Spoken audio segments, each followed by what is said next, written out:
Hi everyone, my name is Himani Leroy. I'm a rising senior at Iowa City West High School located in Iowa, and in the past year I participated in Business Professionals of America, which is a career technical student organization that focuses on enhancing business skills.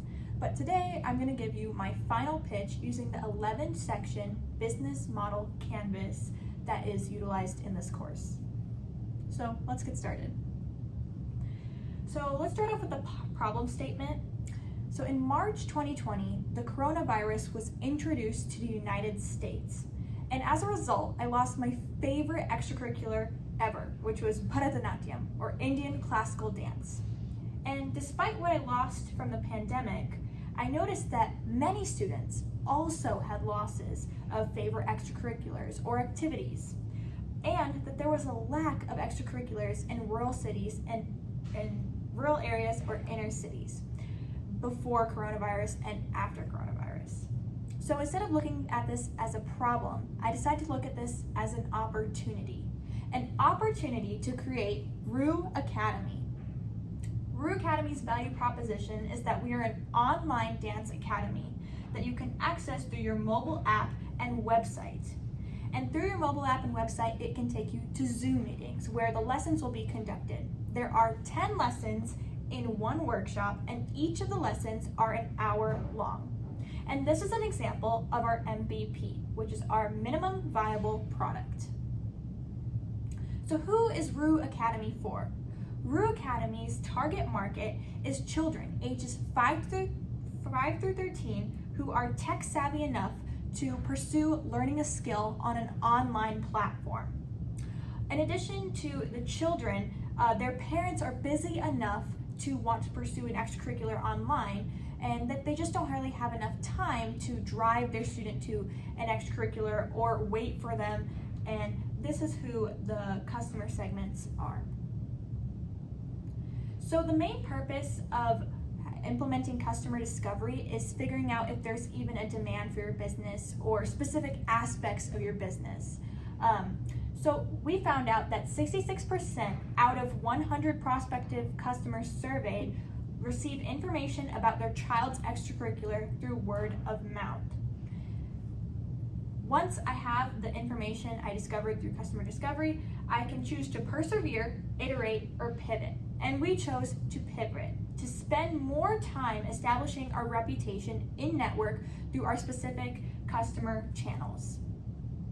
So our customer channels, as I said, is already word of mouth, but also using social media platforms to advertise our business on these outlets, and using local establishments to partner and collaborate with. The local establishments are our main centers of influence. So I actually held my business in real time in the pandemic. In March 2020, I implemented the idea. In April, I formatted how I would run it. In May, I actually advertised for it. In June, the process actually occurred, and this is a brief introduction of what actually happened. So in June, I started it, and it ended in around December or January 2021. There were 2 instructors who ran the workshop, so it was me and my friend. I ran 4 successful workshops with 10 lessons each, and a total of 80 students participated with 20% customer retention, so those who came back. And $100 was our introductory price that we started off with, and we generated $8,000 in revenue with $530 of expenses, meaning $7,470 of net revenue.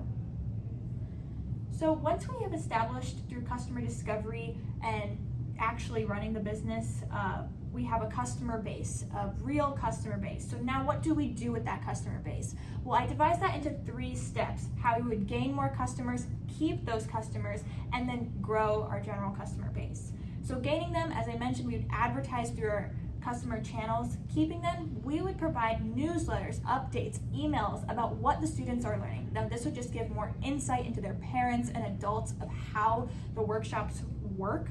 And to grow that, we would just advertise more nationally or internationally to expand the general reach of who we're providing to.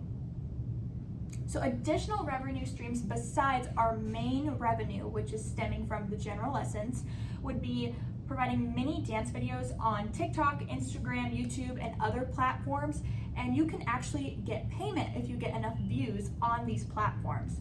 But we also establish a merchandise store. So within the app or website, you can order apparel and you can order that and it'll come to you, but this is totally optional. It's not provided as one of our services.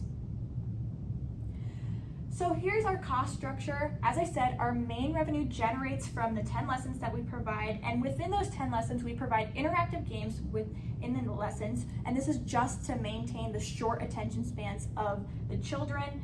And we also have a final performance keepsake package. So we will record your child, of course, with your consent and put that on a streaming platform like YouTube, and you can access that, come back to it, just like you would with a regular performance, but even better, you don't have to record it. And all of these stand at $150.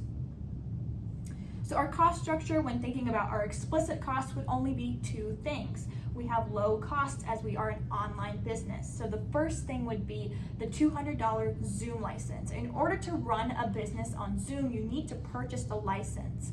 And as I said, it's $200. Then we also have the American Society of Composers, Authors, and Publishers, which is $30. We need to purchase this in order to use copyright music.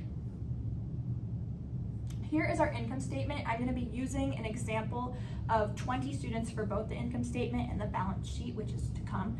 So the sales revenue would be $3,000, and how am I getting this? I'm multiplying 150 by 20 students. Operating expenses, I already mentioned the Zoom and the music license, but also we have to consider the advertisement expense. When we partner with local establishments, use online platforms, that costs money. So we're going to say that's roughly $50. That's just the general payroll of who is participating and running the workshop.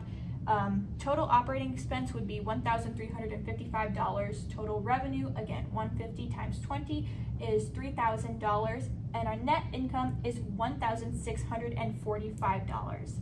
Now we have options on what to do with our net income. We can invest it back into our existing business, and one thing that we could do is we could eliminate all upfront costs for the merchandise.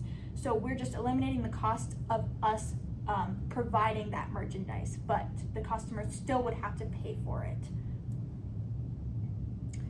Here is our balance sheet. Our accounts receivable are $3,000. Again, taking $150 times the 20 students. Non-current assets are just the computers, and that brings total assets of $4,950. Current liabilities, I've already mentioned all of those. Non-current liabilities would consist of our long-term loans. So we're requesting a loan amount of $1,000. This is solely just to expand the influence of our business and reach a more targeted customer base as we do use our current liabilities. Total liabilities is $2,555 with an owner's equity of $2,395. And I want to mention something is that our total assets equal our total liabilities plus our owner's equity. So key activities that RU Academy provides besides the lessons is that once you register for the Academy, you are eligible to receive a totally optional 30-minute free lesson. And I'd like to think of this as a productive introduction to the Academy. We as a business are not losing anything by providing this free mini lesson. We're actually gaining something. We're gaining a potential customer, which is super important to getting an introduction to the Academy, as it is an online business and there is a process to it. Our key partners consist of a business club advisor who helped me lay out all the logistics of my business, from the pricing down to the general structure of my business. My parents served as creative directors, figuring out the general theme of RU Academy, the colors, logos, and my friend actually helped me run and execute the business, as I mentioned before. We are a sole proprietorship, meaning I am the owner of the business and we are unincorporated, but also our biggest asset and our key resource is the human capital that we have as a dance academy. We have the dance knowledge and we're providing that as our service. Thank you so much for your time. I hope you enjoyed learning a little bit more about RU Dance Academy and how we actually ran it in comparison to how we projected to run it. Thank you.